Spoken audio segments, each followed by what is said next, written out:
A monk once approached the Buddha with 14 burning questions about the universe, about death, about the nature of the self. He demanded answers. The Buddha sat quietly and said nothing. Why would a teacher who spent 40 years speaking choose silence at this moment? Because he saw something the monk could not. Those questions were not a search for truth. They were a cage. Today I'll tell you what the Buddha saw, and why the restless mind that keeps asking why may be the very thing keeping you from peace. Less to carry, more to be. Part 791. It was late at night in the gardens of Jetavana. The moon floated quietly in the dark sky. The wind had gone still. Not a single leaf moved. In the garden pond, the moon's reflection lay perfectly undisturbed. No ripple, no wave. Just there, not calling out to anyone, not asking for anything, simply present. Most of the disciples had already gone to bed, but one sat awake, unable to sleep. Questions were spinning through his mind, one after another. Does the world have an end? Does the soul go on after death? Is there any real point to all this practice? He stood up and began to walk through the dark.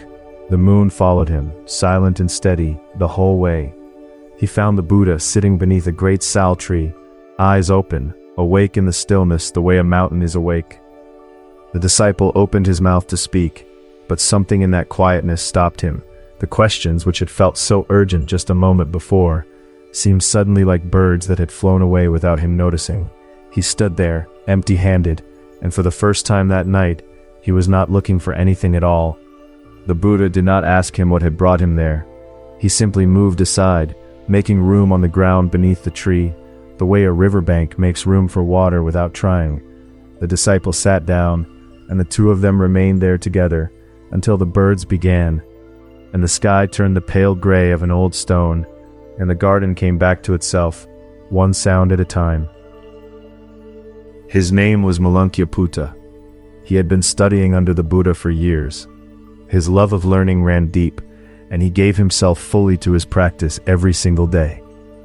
But underneath all of that, something had been smoldering. The Buddha wouldn't answer him. Does the world go on forever, or does it end? Is it finite or infinite? Are the soul and the body the same thing or different? Does life continue after death, or does it simply stop? Malankya-Putta had brought these questions to the Buddha again and again. Each time the Buddha met them with silence, or quietly turned the conversation somewhere else. One night he made up his mind. Tomorrow morning I'll ask him directly. If he won't answer, I'm leaving. Life is too short to spend it waiting for answers that never come. At dawn, he walked to where the Buddha sat. The grass was wet with morning dew. His steps were heavy and deliberate.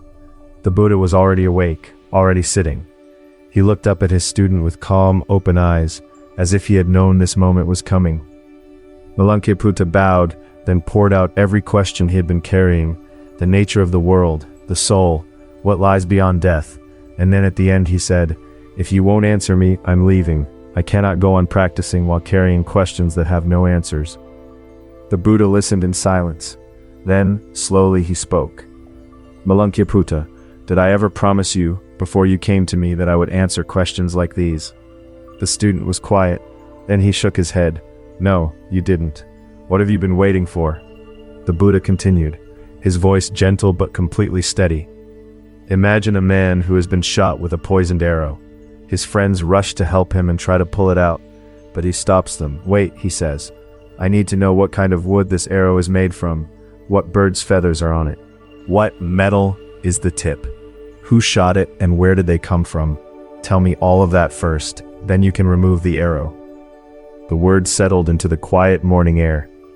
"Malankya-Putta, that man will die before he gets his answers. Whether the world is finite or infinite, people still suffer. Whether the soul is the same as the body or different, people still grow old, fall ill, and die. What I teach is this: what is suffering? Where does it come from? How can it change? Only that." Malankya-Putta sat very still. He felt those words moving slowly down into him, like water finding its way into dry ground. Morning light was beginning to come through the trees.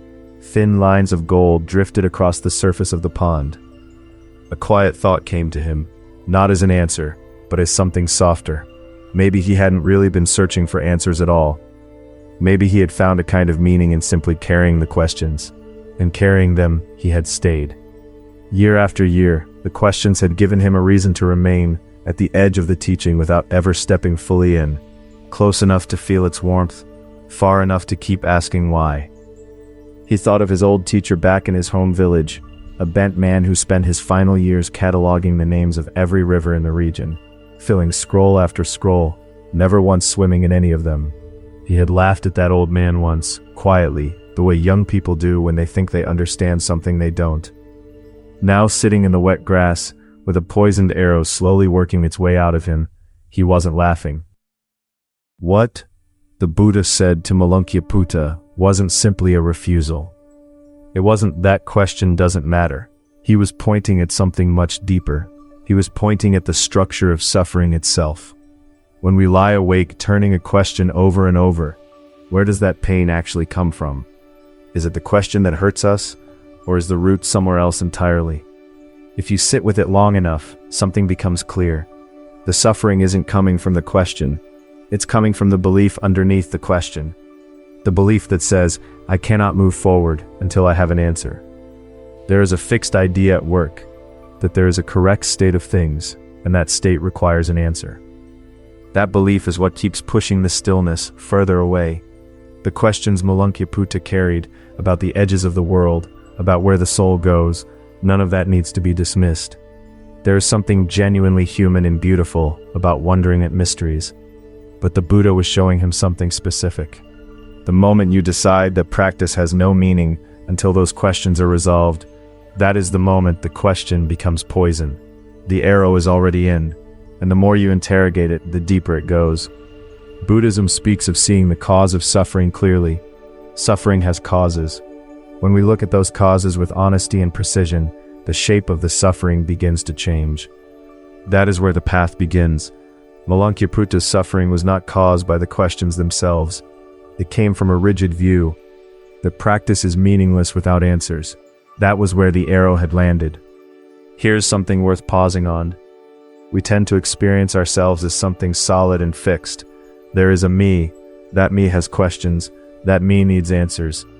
But is that me really something that was always there, settled and decided from the beginning? In the Buddhist view, what we call I is a living pattern of conditions. The people we've met, the places we've lived, the griefs and joys we've moved through, all of it layered together to make who you are today, in this moment. The self that believes it must have fixed answers before it can go on, that self can be looked at freshly, even now, even tonight. The moon holds no answers. It simply hangs in the sky. It doesn't ask, and it isn't asked. It just lights the night. And perhaps that stillness comes not from knowing nothing, but from having released the stance that says something must be known. Can you walk outside on a clear night and find the moon making arguments? Can you find it refusing to shine until some condition is met? The light arrives and the path beneath your feet becomes visible, not because the darkness was explained, but because you stopped waiting for an explanation before you took the next step. And perhaps that is enough, not as resignation, but as a kind of homecoming. The moment a traveler stops demanding that the road justify itself. This teaching isn't only for monks in ancient gardens. The same thing happens today, in the middle of ordinary life, just wearing different clothes. Maybe you're struggling with work. Does any of this actually matter? Is this really the right path for me? Did I miss something important back when I had the chance? The questions grow louder at night. They circle and circle, keeping you from sleep. But look a little more carefully. The pain often isn't coming from not having an answer. It's coming from the decision that was made somewhere underneath. I cannot move until I know. That is the arrow, not the question. Or maybe you've been hurt by someone. Why would they say that? What did I do wrong?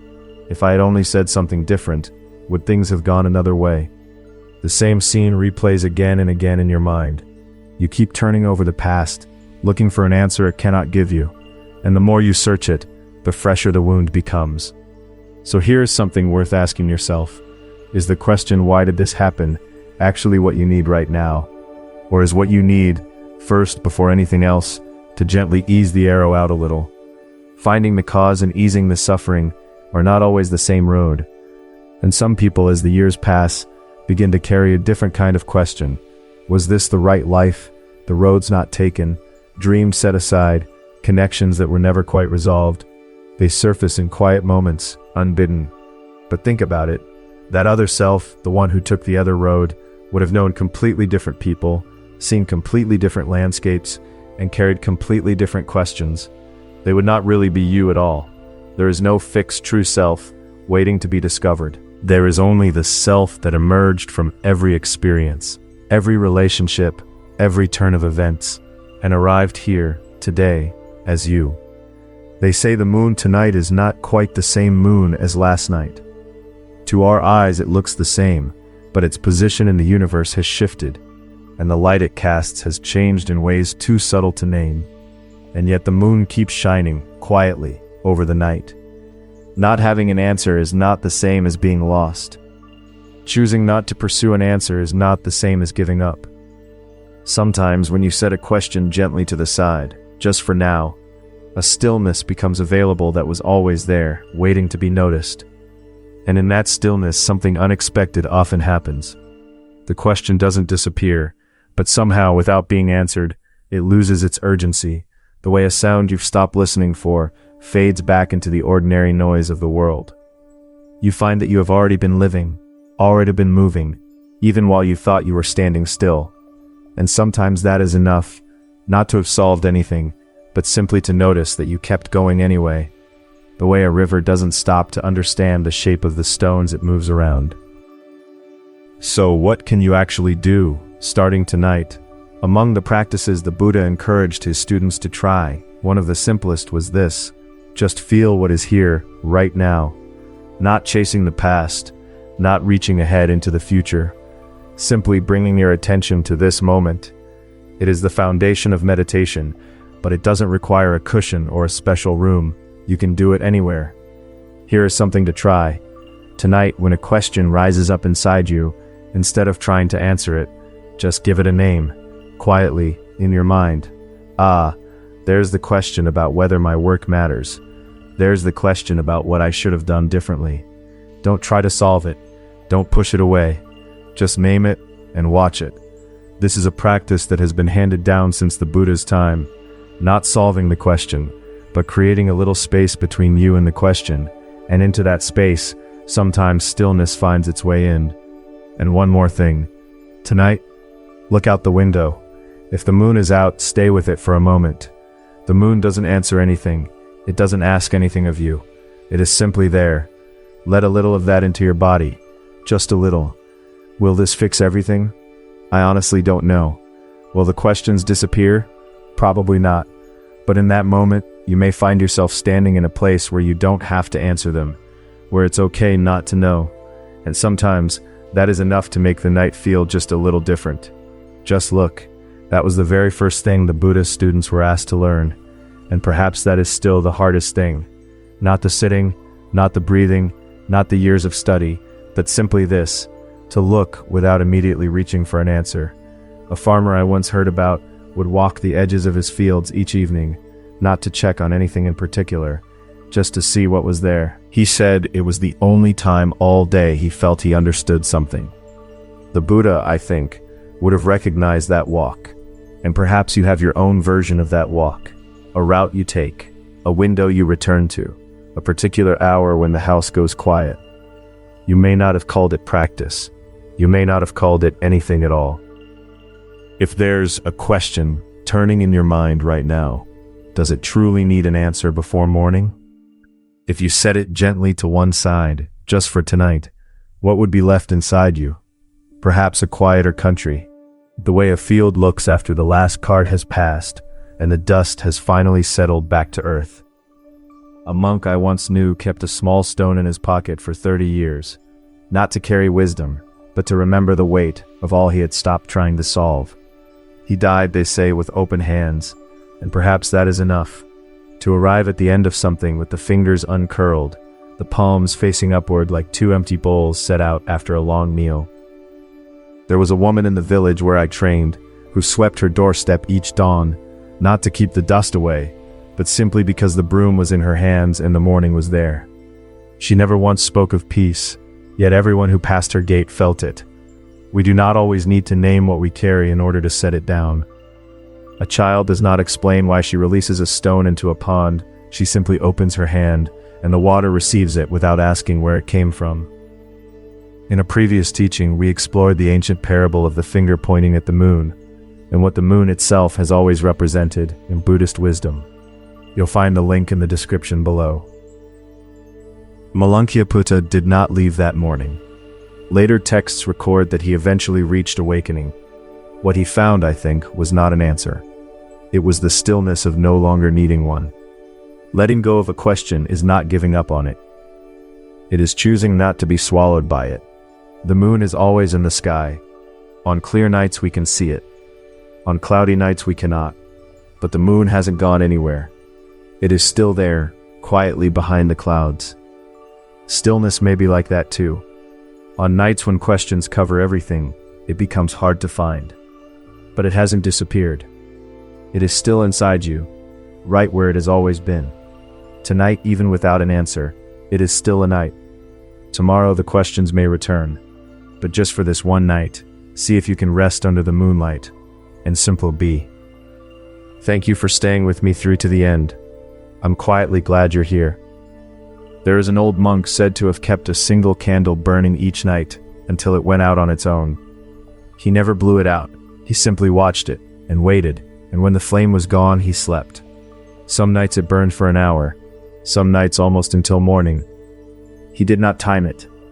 He did not hope for it to last. Whose face came to mind while you were listening today? One story a day. In a week your words will change. In a month your eyes will change. In a year, the same world will look completely different.